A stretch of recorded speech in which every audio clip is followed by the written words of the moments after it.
Hello, my friends, and welcome to Mastering the PMP, 100 situational scenarios every aspirant should know and how to solve them. By the time we're done, you will have a very clear idea of potential scenarios you could have on PMP exam. Let's jump straight in. The first 10 scenarios are as follows.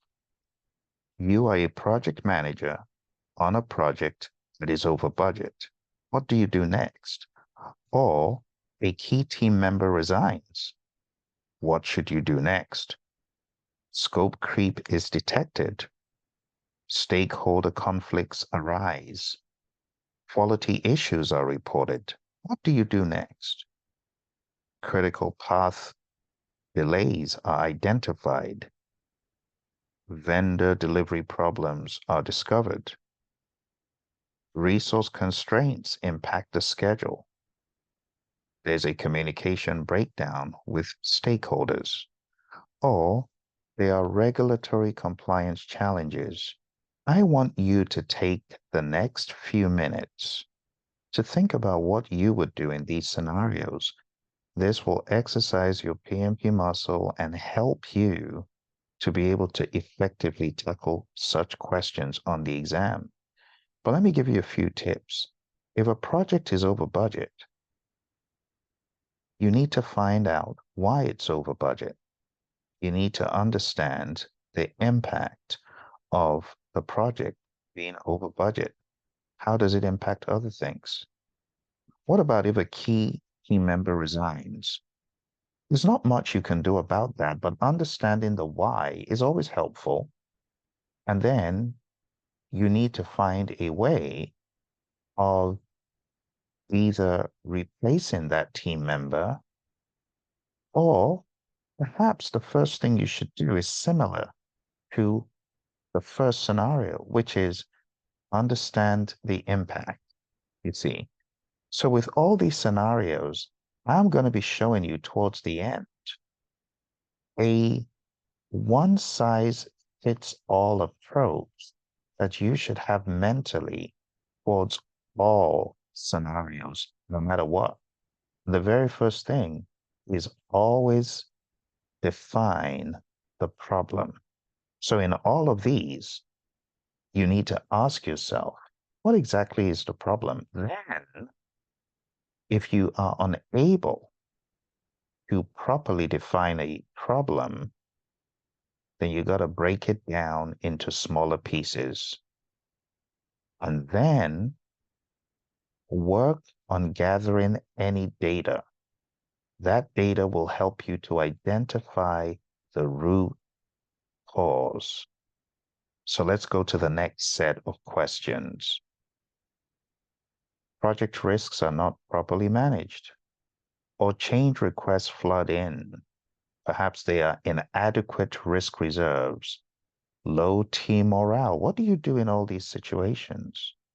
Scope is not well defined, ineffective project sponsorship, inaccurate project estimation, or perhaps there is insufficient stakeholder engagement at a particular level.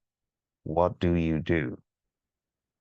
Incomplete project documentation or unclear project objectives. Now, you know how the questions are going to be. The questions will be dressed up with a lot of distractions and a lot of information. In many instances, not all, but in a lot of instances, you have distractors. You need to be able to sift through the distractors and get to the bottom of the problem, which is why I tell people today in 2023, don't waste your time cramming a whole bunch of tools, techniques, inputs, and outputs.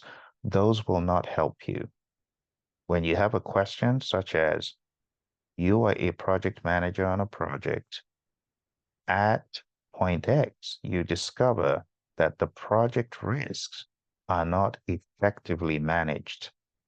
What should you do next?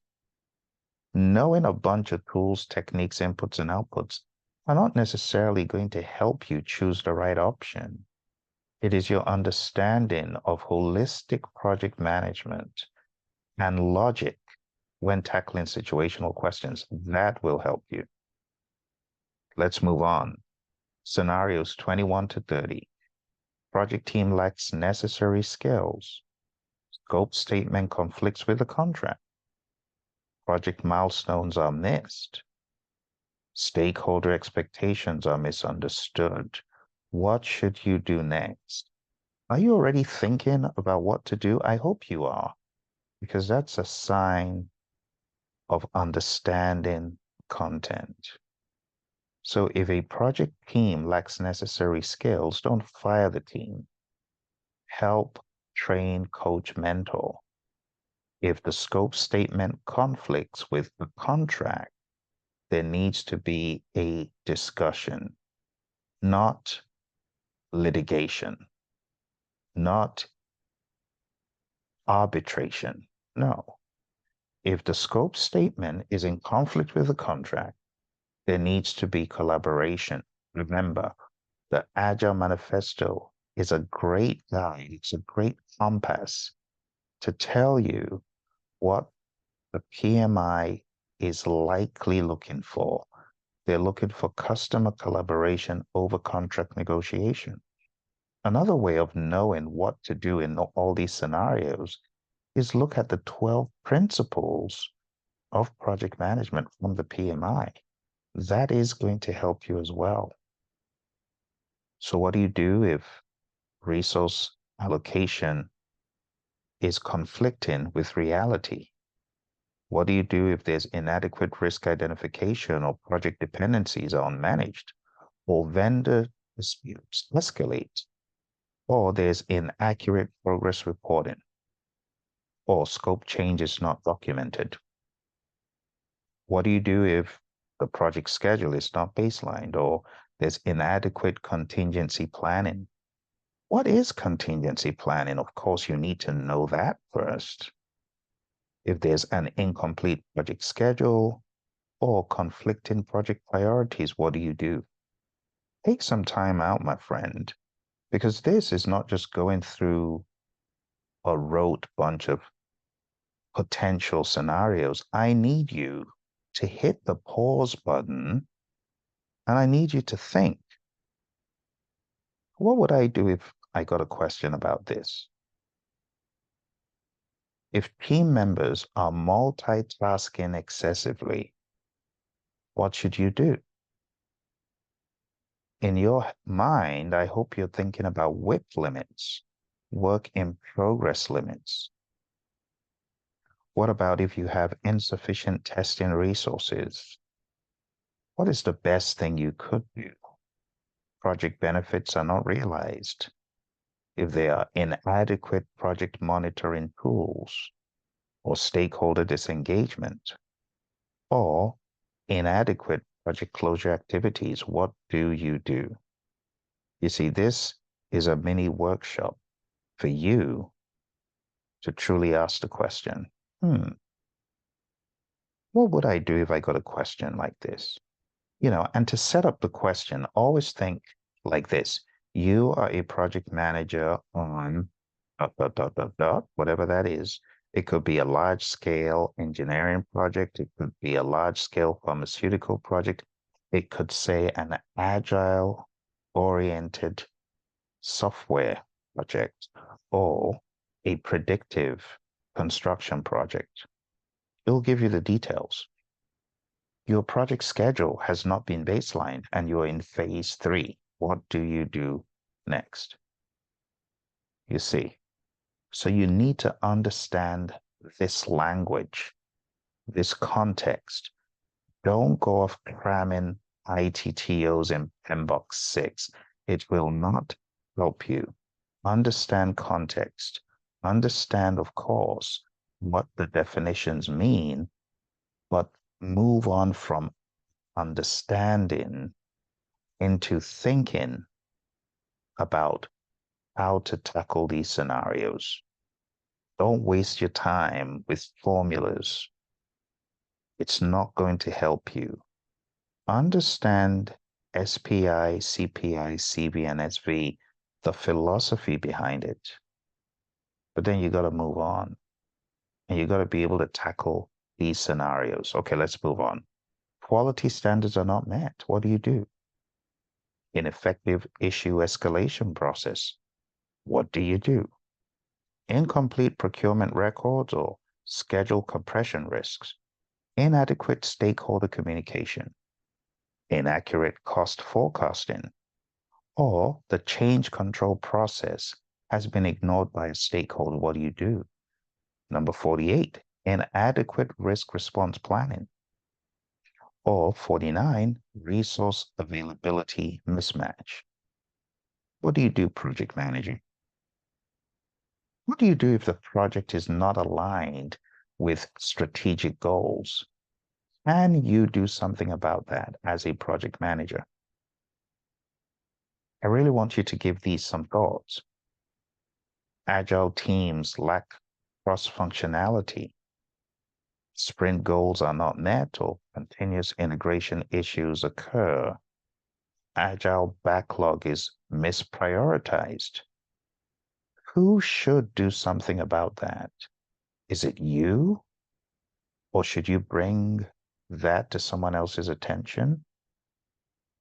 What about number 55? Stakeholder demands frequent changes, or the agile team overcommits. What do you do? What can you do? Or ask yourself the question, what would have prevented this from happening? How would you have prevented the agile team from overcommitting? Or how would you have prevented inadequate agile training, or velocity fluctuations, or poor user story definitions? Or if the agile team is not self-organizing, what should you do? I need you, my friends, to take some time out and digest 51 to 60. When you're done, hit the play button. Are you done? Did you really give these some thought? I want to wager that you didn't. Some of you did, but some of you didn't. Spend some time. It will help. Think about it like this. In the world of Agile, you have the Scrum Master, or servant leader, if you will, or project manager. You have a product owner, and you have developers. Who could take care of these issues best? Sometimes it's going to be the team. Other times it's going to be the product owner. And sometimes it's going to be the Scrum Master. All right, let's move on to 61 to 70. What do you do if Agile retrospectives are unproductive or if there's insufficient customer involvement? What do you do if there are Agile estimation inaccuracies? Could that be as a result of poor capacity planning? Could that be as a result of ignorance when it comes to velocity and its use in Agile? Could it be as a result of lack of understanding of the cone of uncertainty? What about 64? Agile ceremonies are not followed, or there's product backlog mismanagement. What do you do if the Agile team is experiencing conflicts, or if there's ineffective sprint planning? What about scope creep?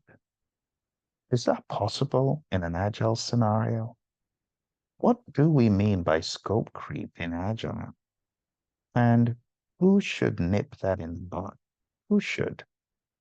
What about if the Agile team lacks empowerment, or if there's resistance to Agile adoption in a business unit or in an entire firm or on a team? What do you do? Take some time out, my friends, and really give this some thought. Let's move on.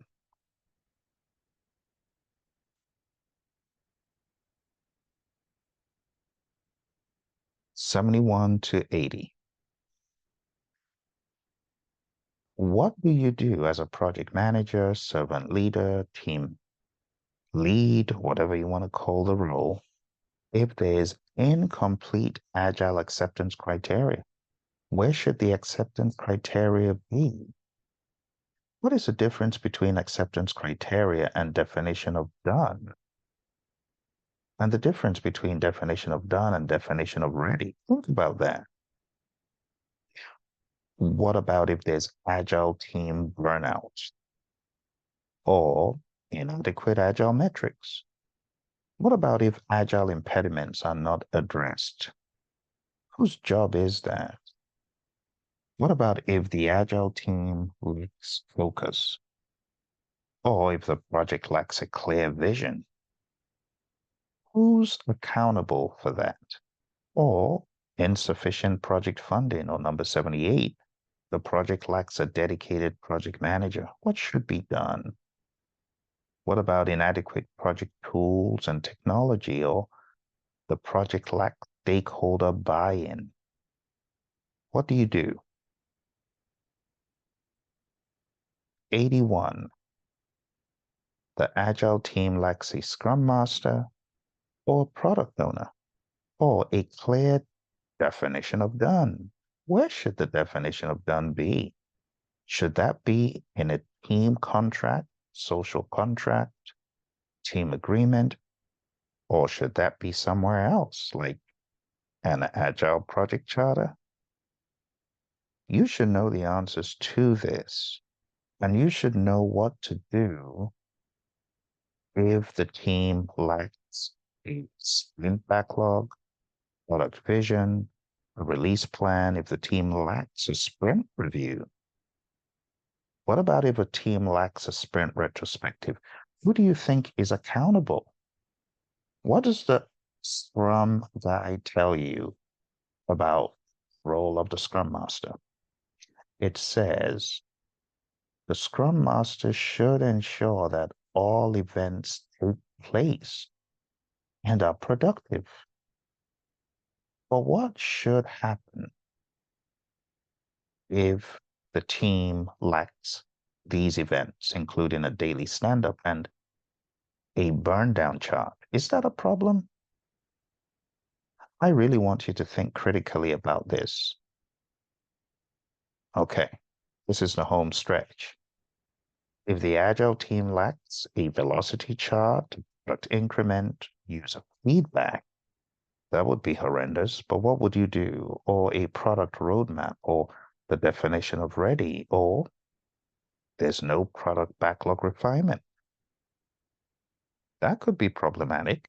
And when I say no product backlog refinement, you need to understand from PMI's agnostic lens in the Agile Practice Guide, mention is made of backlog refinement. So this is not strange if you have read your Agile Practice Guide. It's right there. We recognize backlog refinement as an event in the world of the Agile Practice Guide. So you need to look at these from PMI's lens, not just blindly quoting PMBOK 6. Right? And don't get me wrong, I love PMBOK 6. It's best when it comes to defining a coherent process. PMBOK 7 isn't all that great when it comes to a coherent process. PMBOK 7 is great with the principles and that agnostic view, but when it comes to process, it's not that great. However, focus on the exam is again not rote PMBOK 6 process. So while PMBOK 6 adds a lot of value, mindless cramming isn't going to help you. What about if the Agile team lacks a product demo? In other words, sprint review? Or number 100, the Agile team lacks stakeholder feedback. What should you do? What is the implication? What could you have done to prevent this? I hope these 100 scenarios are helping you think in a different way. Instead of thinking tool, technique, input, output, method, model, artifact. No, no, no. Slow down. and spend a good amount of your time going over this video at least 10 times and asking, if this were to present itself, do I understand the scenario to begin with? Am I solid in the approach to solve this problem? Now, we're only just beginning, my friends, because there's more we need to talk about. Let's move into the next section where I teach you what I have coined the DIGCIV approach. DIGCIV. Now, you're used to hearing me talk about this, some of you, with 6 parameters, but I have added some additional parameters to help you. The DIGCIV approach is an approach that you use to tackle any problem, life problems, team problems, but I have tailored this to help you on your PMP exam. So number 1, whenever you encounter a problem, define the problem. That's number 1. Always understand what exactly the problem is. Number 2, break down the problem into smaller pieces as needed. Number 3, gather data. The data is going to help you to identify the root cause and to do thorough analyses to generate alternative solutions. Number 6, choose the best solution. And in the real world, you would implement the solution. But on the exam, do a mental check. In your head, do you think that solves a problem? Do a check. Number 8, verify solution effectiveness. So go through the scenario in your head, and if it adds up, then go ahead and choose the option you did. But if not, return to number 1 until you get clarity. I call this the DIGCIV approach. The overarching framework is to define, identify, generate, choose, implement, verify. Steps 2 and 3 have been added for clarity purposes, breaking down the problem and gathering data. Let's move on. In conclusion, these are how you will tackle situational questions. This is going to help your thought process. For my speed demon friends who whiz through questions in seconds, you might want to take some advice on these tips. Number 1, read carefully. Read the entire question slowly and deliberately. This is going to help you in your prep. Now, you obviously have to read faster, but as you practice leading up to the exam, read the entire question and train yourself to, because you could blow past important information. Number 2, identify the core issue. Focus on the main problem or challenge. Number 3, determine the project phase that you're in. Recognize the project lifecycle phase. Am I in analysis, design, develop, test, implement, or something else? Which process group am I in? Am I in initiating or am I in planning? Am I in executing, monitoring, and controlling, or closing? Always ask yourself that, and it will guide you towards the sensibility of the solution. Number 4, recall the project management processes. Always aspire to align what is happening in the question with one of the related 49 discrete project management processes, especially when in the world of predictive. When in the world of hybrid, do the same. Because I dare say that every single scenario can be tied back to a process. For example, sprint review. That's validate scope. Sprint retrospective. that can be tied to manage project knowledge and close project or phase. What about backlog refinement? That's planning. It's planning across scope. It's also touching on requirements. It's touching a little bit into schedule, because those PBIs need to be broken down and you need to understand the time box within which they can be accomplished. You see where I'm going with this? So number 4 is very important. It's like being thrown out of a helicopter, as one of my students, Dre, said, and landing in the middle of nowhere, but knowing where you are based on your understanding of the 49 processes. Number 5, eliminate extreme options. Avoid drastic measures such as firing people. Drastic measures such as shut down the project. There's sometimes when you are told to do something that sounds reasonable, but it's beyond your power. You cannot shut down the project as the project manager. Project sponsor can, but you can't. So you need to look out for these extreme options and avoid drastic measures. Moving on. Avoid generalizations. Beware of words like always and never. Number 7, look for the next logical step. Focus on the immediate next step. In some instances, for example, you've done a quantitative risk analysis. What should you do next? The answer wouldn't be a qualitative risk analysis. That should have come before. So you need to understand the sequence of things. Number 8, beware of distractions in options. There will always be red herrings and distractions.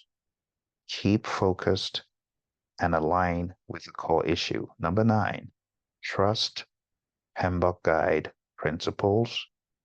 PMBOK principles that talk about stakeholder, team, stewardship, complexity, uncertainty, and things like that. Those will guide you. Number 10, when all else fails, or in the middle of analyzing, use your gut instinct, but verify and double check your answer. A gut instinct can be very helpful.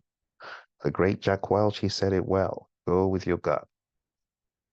And finally, my friends, by following this structured approach, you can enhance your chances of selecting the correct answer and navigating the complexities of situational PMP questions. Training, coaching, and mentoring. Go to Praizion.com and sign up for a number of my courses on Udemy. Find books and materials you can take your PMP prep or even PABM prep or ACP prep to the next level. I wish you all the very best. Remember to like this video. Share it with your friends. Bye for now.